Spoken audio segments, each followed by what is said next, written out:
I don't encourage people to shout a lot when they're here. Obo kutoka nizikuteera. Ezoki? Oroza zimazeho banga kiwano. Zimazireho obwire bwingi. They've actually been here for many years. That's why they're called ancient bees. They are called ancient bees. Kati omurofu lwa wano Rutoro.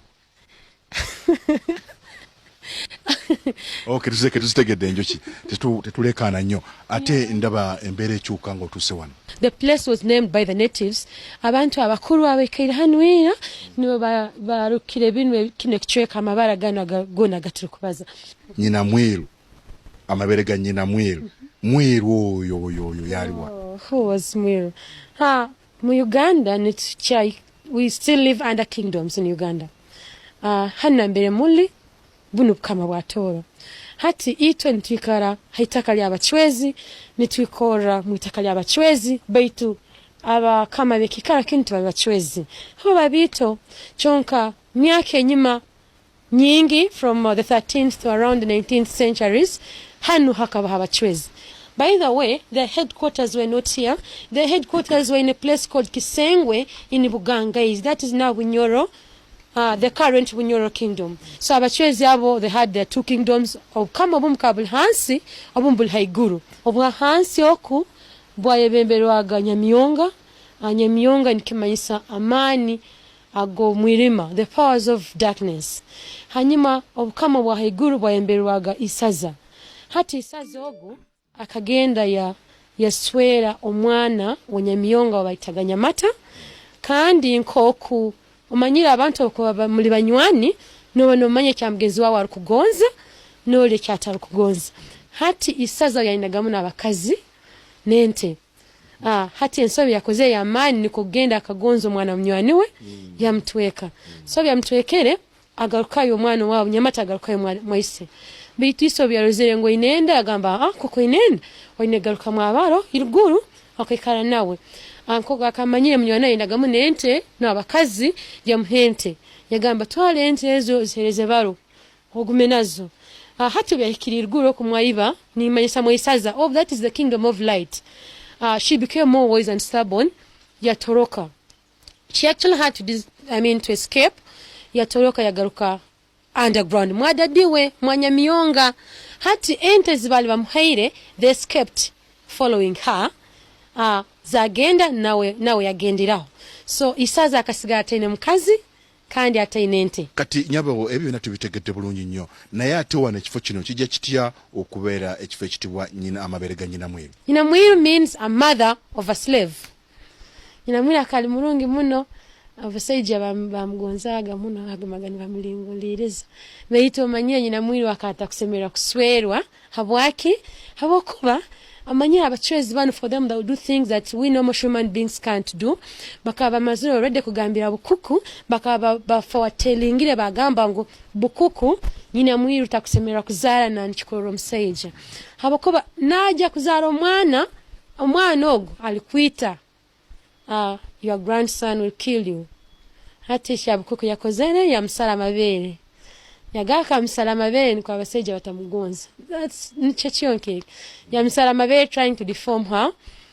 Then Amabere, they were thrown and then they landed on the rock. That's according to the natives' belief.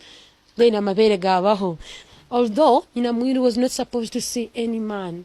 So kumara wire potato amazing kasatu Nyina Mwiru akabenenda. Yes. Then what the boy did was escape. He went back. Yagamba dadi wawe owarakimanya naija kunsaraho mutwe. Yagenda. So when he went, Nyina Mwiru obwire bwahika, she gave birth. Obyazaire kandi yazara baby boy. Beitu ijuka akabata kusomera koraki kuzala. So ogo baby boy niwe ndahura. In our culture, ndahura means to disturb. Nyina Mwiru yabaza na Rubumbi yamuletera pots yazitwara ise wa Nyina Mwiru. Rubumbi's work was to make products out of clay. Yamtwara baitu Rubumbi had no cows. Actually Rubumbi was even not a mchwezi. Rubumbi was a mtembuzi. No, Tembuzi were the founders of Bunyoro. Bunyoro the greater, Bunyoro the mighty, the current Bunyoro Kitara. Bunyoro kingdom. Hati yamtwara obyamtwaire akaba tainante taine mabere go koncho mwana. So kiyakozere sometimes yamletaga hanu nayonka mu mata ga mamiwe. So ati ago mabere obalozire gano ebyo bibale bikusana amabere. The other side we have the ones which look like amabere of a dog. Yeah. And then the other one looks like the cow's udder. So the place, the natives call the place the home of Amabere. Then they attached the history part of it with the science part of it to come out with the name Amabere, Ganyina, Mwiru caves. Because most caves have stories behind. Tulabye abantu. Amabere g'abantu.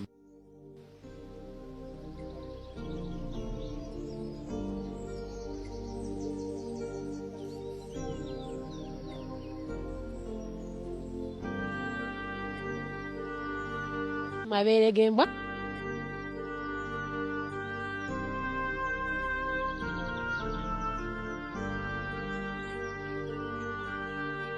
Then ebbeere ly'ente. You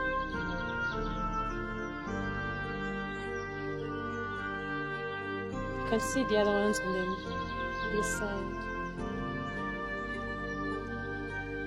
Bwatyo omukyalo ono bwagezaako tutuusa mu kifo kino nga nayo empuku ey'okubiri esangibwa mu kifo kino naye agezaako tulaga nti nno wano waliwo ebyatondebwawo ebyobutonde ebyenjawulo kati amabeere agogerwako mu kifo kino agava mu lwazi luno ge gatugaa nti nno ag'abantu bodda ku mukono gwange ogwa ddyo ag'embwa ag'ente n'ebirala ebisangibwa wano bingi nnyo kati oyongere mu kulambula kwaffe okutuddira ku kinyusi kiri kyennyini aga Nyina Mwiru. Nyina Mwiru ajja atya okwegatta ate n'amabeere oba amabeere ne Nyina Mwiru?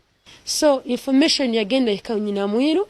Nyina Mwiru yagamba Lubumbi yamutuma yagamba go and bring for me 3 pots yazireta. So Nyina Mwiru yasimba yazitwara dadiwe isewe bukuku yamugamba daddy munywani wange akuletire pots zawe 3 kyonka as an exchange we shall give him a milking cow. Okay. Eno wagutumaze okulabayo tuke tulabe mpola nga tweyongerayo ebyawo nebyo tumaze okubira bwe bifaanana nga tweyongera mu maaso.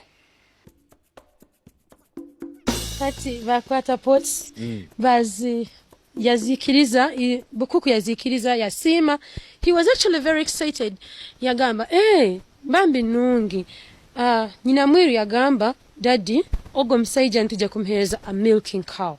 Omukama akasemererwa muno yagamba nangwa ente lukukamwa egende n'ennimi. So he took a milking cow and a bull. Yabitwala nikwati yagumagana akamente na herezo omwana amata. Sometimes yamuletaga hano amabeere n'ayonkaho mwana yakula. Abantu abakulu or the natives obalozere amabale or the stalactites ezikwisana amabeere kandi bagenda bagaruka mu storeni nkoko Nyina Mwiru yekaire hano nkoko bamusazira amabeere batali kwenda azaale hati bagamba gateeko ko bagali nigo gano amabeere agabasazireho hakifuba kya Nyina Mwiru. Hanyuma mu makama gona habayo abamwembwa n'ente hati gali amabeere agandi agente ago niga representing ente ezabaire ziri hano then n'embwa ezabaire ziri hano. Tumaze okutegeera ebyo byonna ebikolagana n'ekifo kino nyabo kati kiki ekiddako mu kifo kino? From here we are walking to the last cave. Haliyo cave emu yonka itugenda kulora. Haliho iziba lyokwesera. Turaloho n'ebintu ebindi bitaito ebyokwegaho. Then tugenda ahead. Kale ebyo bye bimu kubikwatagana n'ekifo kino lwaki kyajja okuyitibwa Amabere ga Nyina Mwiru anajja okulambula mu kifo kino n'ebirala bingi nnyo bituna okumanya. Katweyongereyo mu kulambula kwaffe ku kifo kino tumaze okulaba nti nno omuntu amatwala agasangibwa wano.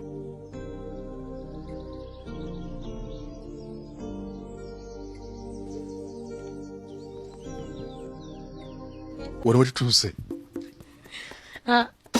Cave yokumalira turozere cave 3 enkoto yokubanza ha waterfall yakabiri ha mabeere eni yakasatu yokumalira nitugenda kugira hano then tugenda out. Nyabo biche birabisangibwa mwene yokusatu? Tine hiziba is the well. Oluzi, yes, thank you very much. Hanu ente no baziretaga kwesera kigambo ky'olutoro nikimanyisa kutwala ente amaizi kunywa amaizi. Hati because of calcium amazed ganu gakabagine mu ekisura. Ekisura is salt in our language. Hati nkoko gakabagine ekisura ente bazetaga hanu zesera. Nan rundi zimwe amazed.